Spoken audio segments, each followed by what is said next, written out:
Неколку дена откако опозицијската ВМРО-ДПМНЕ жестоко ја критикува власта дека значајно го зголемува јавниот долг, денеска Министерството за финансии го возвраќа ударот. Велат, нивните претходници од 2008 до 2016 двојно ја зголемиле задолженоста, па тие наследиле рекорден долг од 4,7 милиарди евра или 48,5% од БДП во 2016. За една година го намалиле на 47,2%. Во јануари годинава пак исплатиле стари долгови од вкупно 200 милиони евра. Преку графикон аргументираа дека го стабилизирале долгот. Зошто на вчерашната аукција Министерството за финансии се задолжи за 4 милиони евра повеќе од најавеното од овој ресор со одговор дека на почетокот на јули пак имале спротивна ситуација, односно биле вратени 2 милиони евра повеќе од претходно направеното задолжување.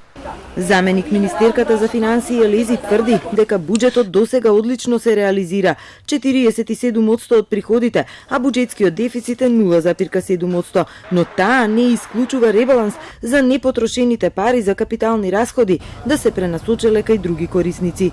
Правиме напор на сите институции, но и притискаме за да ги реализираат капиталните инвестиции и затоа во наредниот период, веќе правивме одредени анализи, ако има потреба ќе се направи ребалансот на буџетот за да ги прераспределиме таму каде што мислиме дека има потреба од буџетските корисници за да се реализираат. Но економистите не се согласуваат целосно. Моje мислење е дека јавниот долг треба да се држи некаде на границата до 40%, значи 7-8% поени од сегашниот да се намали, односно да се намали дефицитот и во наредните 3-4 години се врати под 40, но дефицитот не се намалува, БДП не стагнира.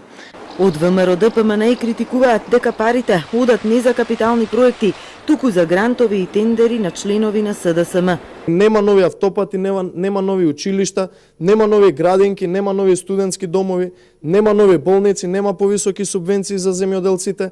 Опозицијата бара владата веднаш да се откаже од намерите наведени во фискалната стратегија, според кои јавниот долг ќе се зголеми над 50% од БДП.